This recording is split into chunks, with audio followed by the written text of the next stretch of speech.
Today is a unusual and very joyful occasion when I'm joined by my friend Katya.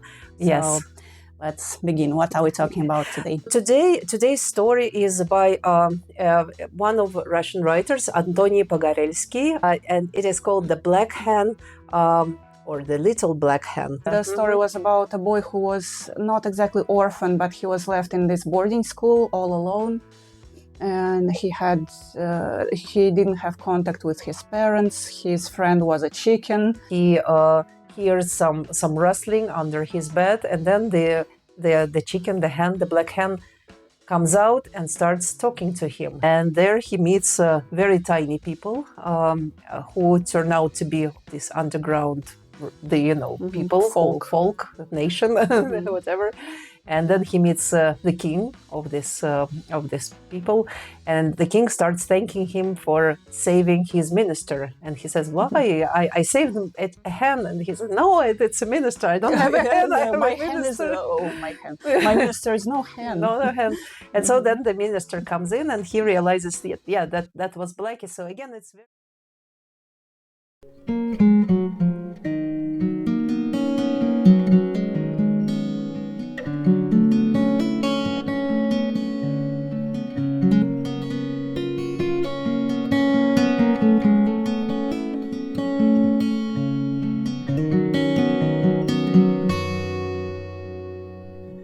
Hello and welcome back to the Ru Lit podcast, where we talk about Russian literature. This is part 2 of our conversation with Katya, where we discuss the 1829 story by Antony Pogorelsky called The Little Black Hen, or The Underground People. If you haven't seen the first part of our conversation, please check it out. I will put the link right here. In this video, we discuss the emotional and controversial ending of this story and share our thoughts and comments on the plot and the main ideas of this story. So I hope you enjoy it. The core of this visit is actually that the king wants to thank the boy for saving the life of his minister, and the king offers the boy a wish, like a genie maybe.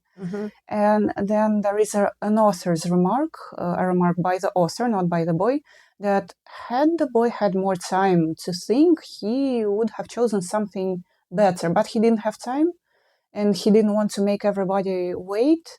So he just said the first thing that came to his mind, which was willing to always know his homework, to know his lesson. Back then it was common to give the task to memorize something by heart, or to be able to recite something by heart.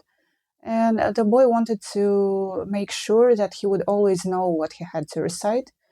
And it was granted to him, not without some criticism. The king you're lazy. I didn't know you were so lazy. Yeah. But okay, I promise, so I grant you this wish. And they gave him a hemp seed. Yes. As long as he keeps his seed in his pocket or somewhere else near himself, he would know all his homeworks. Yes. All homework, plural. Yeah. And he got this seed when he woke up. But before he woke up, it's a very, I think, again, very important thing just for understanding this story. So he talks to the minister or the hen. Yes, at the end of the day. Yes. It's and again, watch for the pronouns. Yes, he and her. Yeah. So, but tell me, dear Blackie, Alyosha asked him. Yes, the minister. Why did you, a minister, appear in the form of a hen? And what connection do you have with the old Dutch ladies? You know, these ones that they passed, yes, that they couldn't wake up, yeah. Desiring to satisfy his curiosity, Blackie was about to relate much to him in detail, but as soon as she started, yes, Alyosha's eyes closed and he fell fast asleep. When he woke next morning, he was in his own bed, so he never finds out. Yes, so we never find out why the minister becomes a chicken. Why? What do these Dutch ladies supposed to do with this? So, which is, I think, great. It's a great detail of this story. which again, it's a mystery. yes, it's a mystery, and it's also kind of follows the logic of a dream. Yes. So, but when Alyosha wakes up, he finds out that this is that he indeed has this seed. Yes, but and that's the only connection of him to this reality. Yes. So otherwise, we could have thought that it was all a dream. But we'll talk about it. We'll talk I have a different theory. Yes. So yes, and then then he starts trying out this new ability, and of course he knows everything, and he becomes very famous. He becomes the face of the brand in a way. Yes, like a celebrity. Yes. Yeah. Until one day he loses the seed, and so he cannot say anything. So he's really like the teachers become angry at him. They punish him by sending him to his room. He cries, and so the hen comes back again and brings him the seed. Yeah, and so he again he does it. Like next morning he says he recites the whole lesson, and the teacher is really surprised, and he doesn't understand how on earth he could learn everything, and he asks, why didn't you tell me this yesterday? And he said, I didn't know. I didn't know it. Yeah, the lesson. Why didn't you recite the lesson? Yeah, so he is accused of lying and is about to be whipped. Yes, so of course, because that's what they would do with kids. The verb in the book is birched. Yeah, birched. Very peculiar. Birched. Yeah. And so this I don't even know how it's birch. Yes, birch branch is very thin, very flexible, and they are used to whip. To birch. Yeah, so because it was corporal corporal punishment. Yeah, so that was. Actually, it was not common back then, because it is mentioned that it was the first corporal punishment since the school was opened. And so poor boy, again, remember, he's 7 years old. Yes, he is terrified. And so he starts actually explaining, how come he knows everything. And of course, nobody believes him, and he's still punished. So, which is terrible. Like, he's whipped and sent to his room. And so he's all, of course, achy. And then he's terrified that Blackie will come and accuse him of what he has done, and indeed this is what happens. And so he or she comes back, and I think as a minister, as a minister. Yes, the last visit is in the minister form. Yes, and Alyosha realizes that he's told, and he realizes that now, because he revealed the secret, they will, the underground folk will have to move to another place. Pretty much resistance, I think. Yes. And indeed, he feels very sorry, and he, when the minister leaves him, Alyosha listens with his ear next to the floor.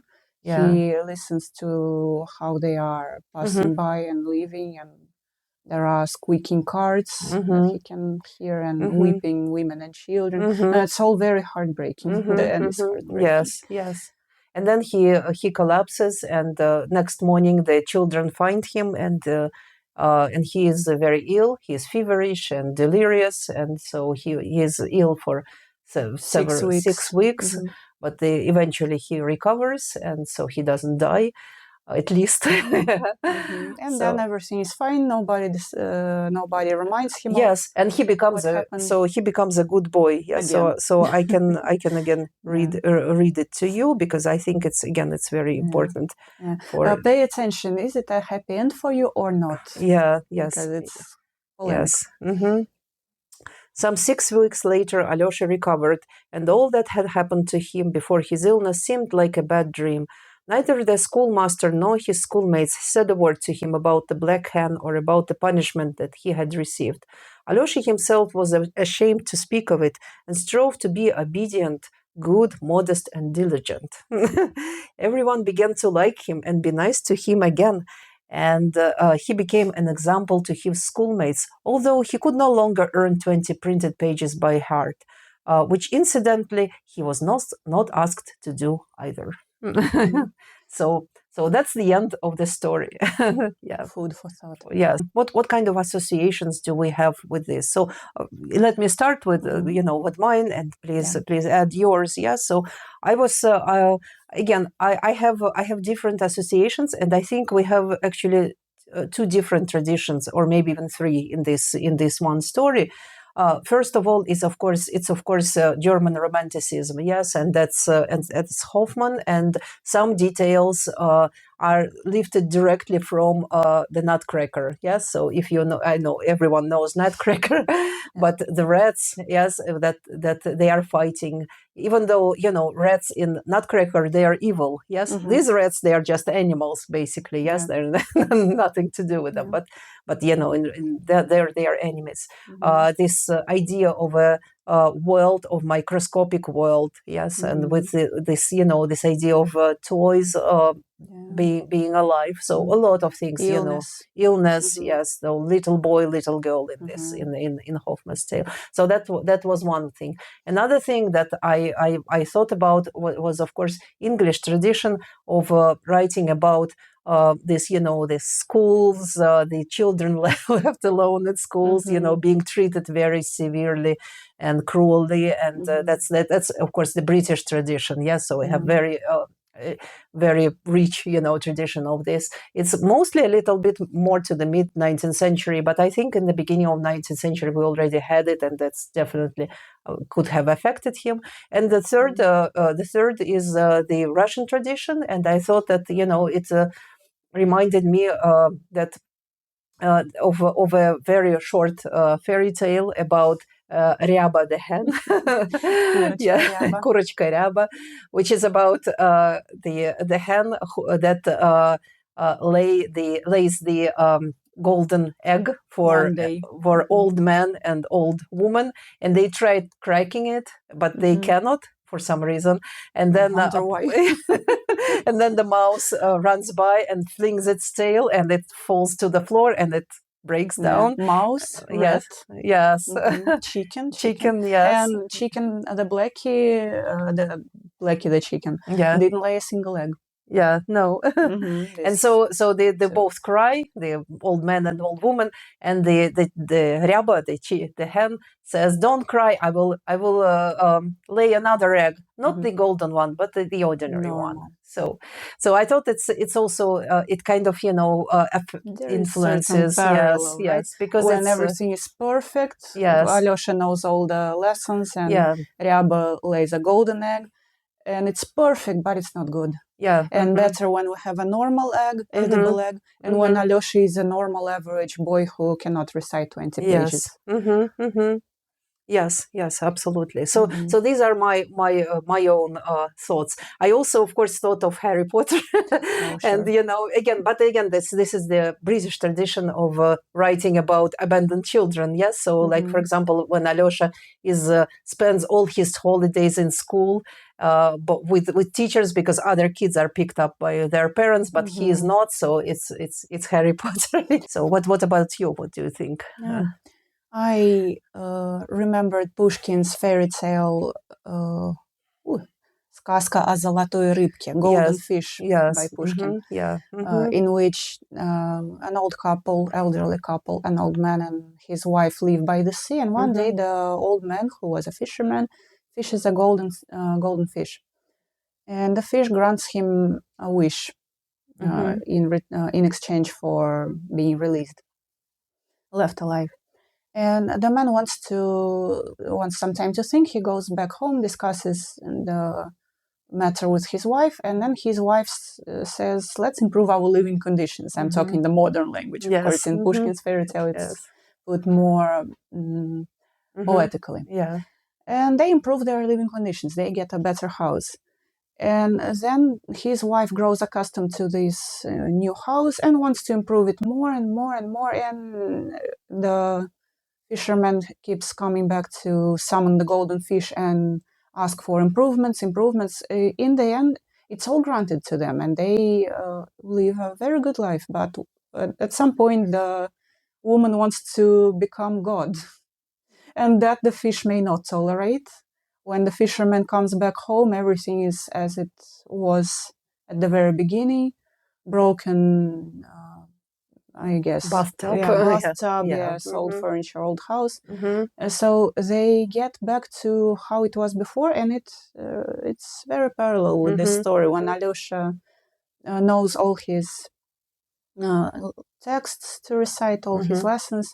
I guess he abused the hemp seed. It was supposed to use as a backup, I guess, as help for situations when something happens, right? When he cannot memorize the lesson. But he abused it, and he wanted to take it for himself. And he even felt sorry at some point that he got the fame he didn't deserve, because it was not him who knew the lessons. It was the magic power that was given to him. But it's so seductive that he goes on and on and on with this power, and he can recite 10 pages, 15 pages, then 20 pages. In the end, of course, it backfires.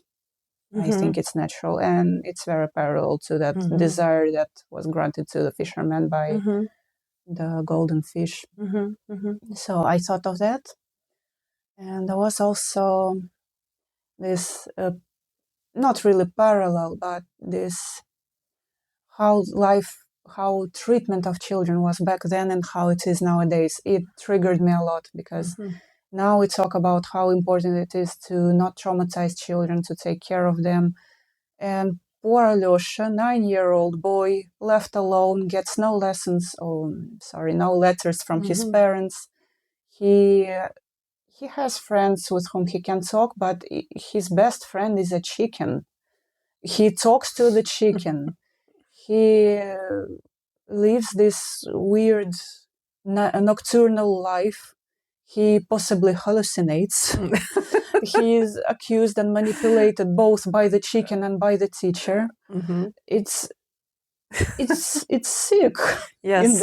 Yes. And when the chicken invites him and then starts accusing him of misbehaving, and at the end, when the chicken basically manipulates him, gives him these guilt issues by saying that, Alyosha, I forgive you, but yes, of course, you made my life terrible. Because of you, I have handcuffs. I have to wear handcuffs for the rest of my life. And my people are unhappy, and they have to move, and they are all sobbing. It's all because of you, but I love you anyway. How can you say that? It's toxic. Yes, even to an adult, but to a little boy. Child. Yes. And the boy weeps when he cannot suddenly when he cannot recite his task, his 20 pages, and the teacher just thinks that it's the stubbornness. The boy does what? The boy is weeping.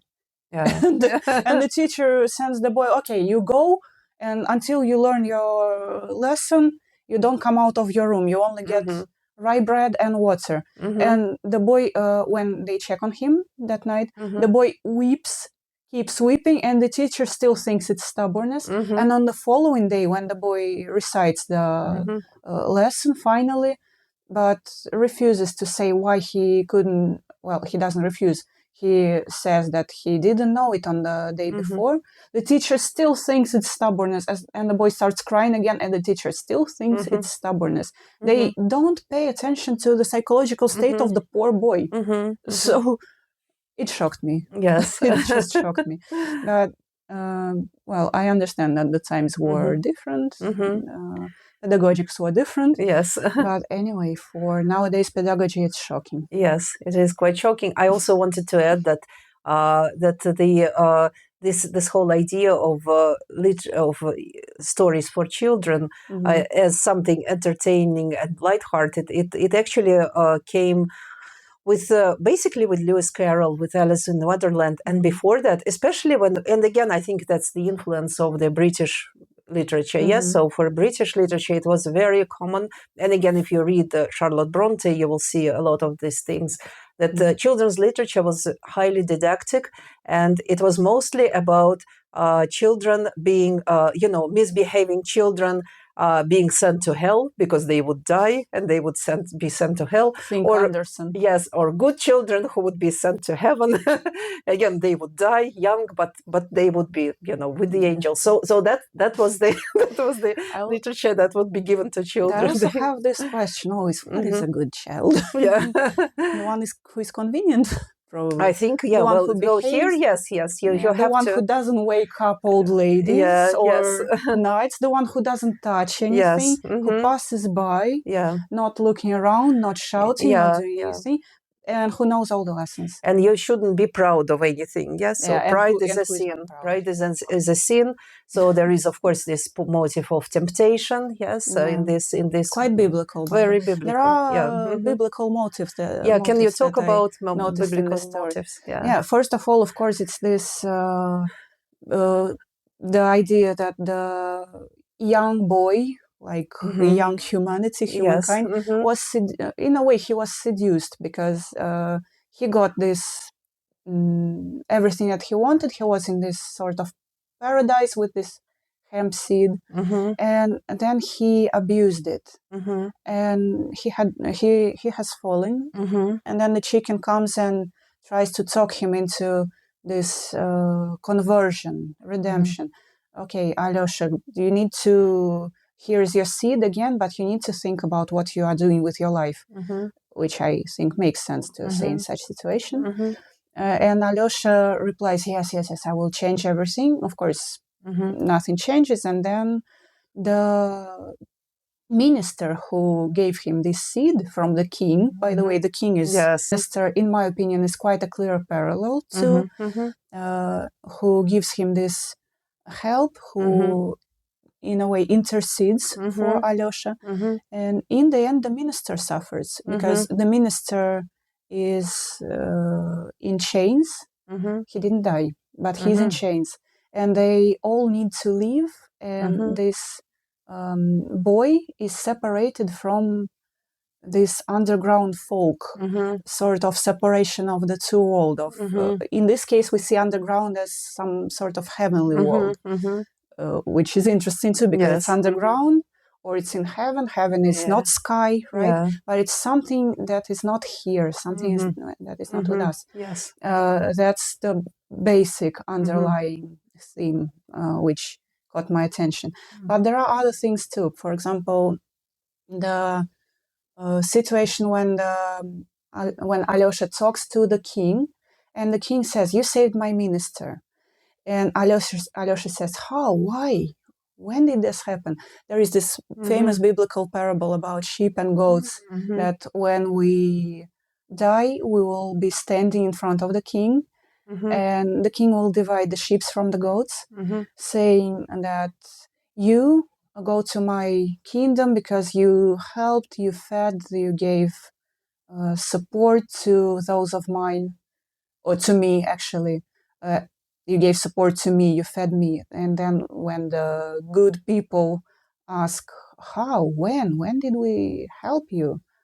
He says, you helped my people, you helped my little ones, therefore you helped me, you fed me. Quite parallel, right? I just saved the chicken, you saved my minister. This thing. There is also the numeric peculiarity that Alyosha was sick for 6 weeks. 6 weeks, 40 days, 40 days of fasting, 40 days of Lent. And then Alyosha comes back renewed. Nobody reminds him of his sinful past. Nobody accuses him of anything anymore. And he is redeemed too. He becomes he gets back to normal life, sort of life before his fall. And it takes 6 weeks to recover, and those are painful, those are ill 6 weeks. So this caught my attention too.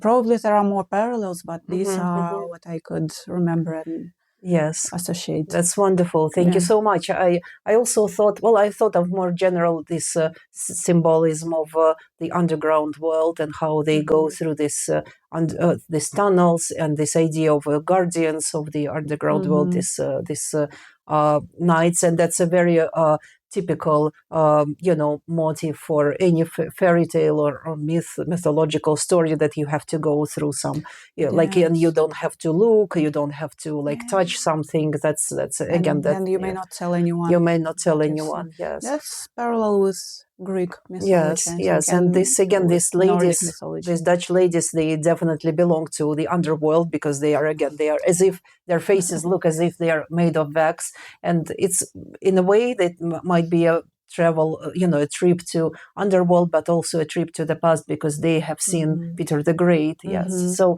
Yeah, so I think there are actually many layers in this story, but it's interesting how it, even though it was definitely inspired by Hoffman, it actually lacks the sense of humor of Hoffman. It's very serious. Yes, there is this meme.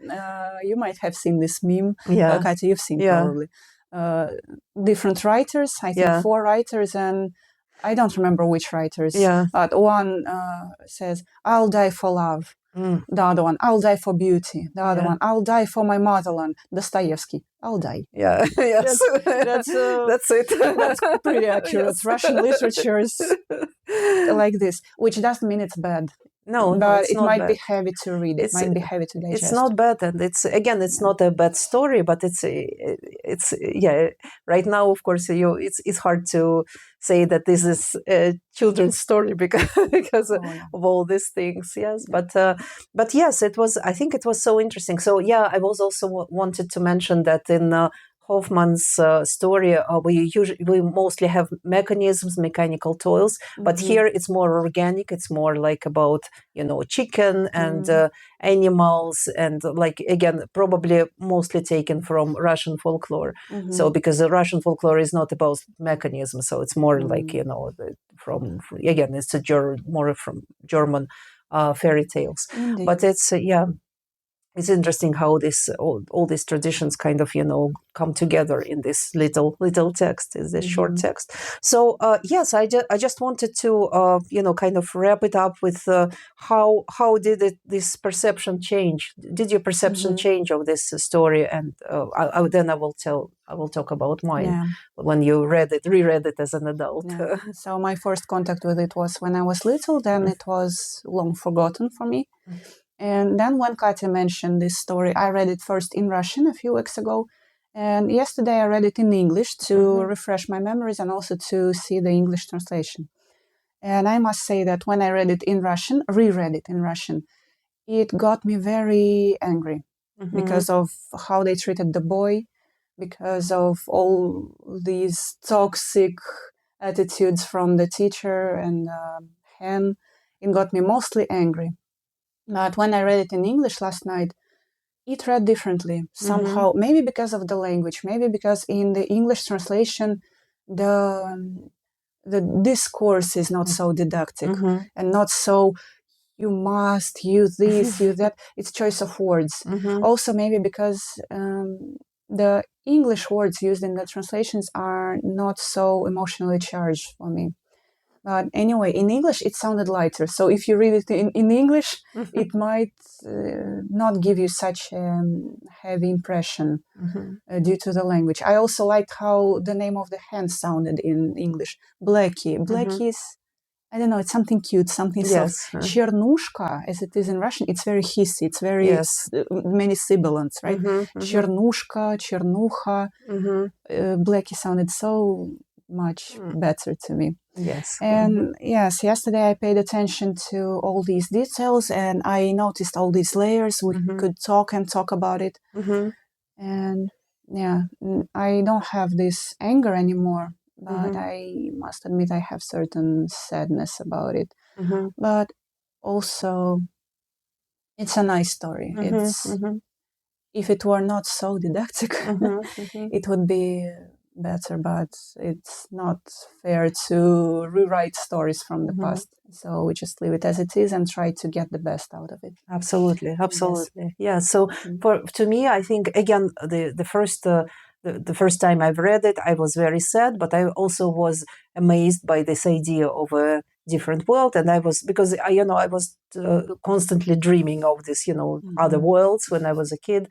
and having all these kind of fantasies. So this time when I reread it, I think I've noticed this didactic message, which I really had paid no attention to last. Oh, lucky you! Yeah. So and I totally agree with what you say, because I really felt kind of not maybe outraged but annoyed by this constant didactic message that you should not lie, you should be modest, yeah, and so you should this, you should yeah, that. yeah. So it kind of annoyed me, but yeah, and of course I noticed all this layers, and it was very interesting to read. But yeah, it was very interesting to read it with different eyes, and to notice a lot of small things. Yeah. So yeah, that's it. I hope you enjoyed our little chat. Yeah, we enjoyed it, certainly. I enjoyed it a lot. Yes, me too. Me too. It's wonderful, and it's so great to have a conversation instead of a monologue. Yeah. So. And we didn't even stop to think. No, we thought we would have to pause videos, but we just chatted. We just chatted. So yes. Well, I want to thank Katya for joining me today. So please check her YouTube channel. Let us know in the comments below if you enjoyed this format. Maybe we can do it again later. Enjoy the story. Please read Pogorelsky, and I will see you next time. Bye-bye. Yes. Thank you for inviting me. Let us know what your emotional impression is. We are very curious. Yes. So, bye-bye. Bye-bye.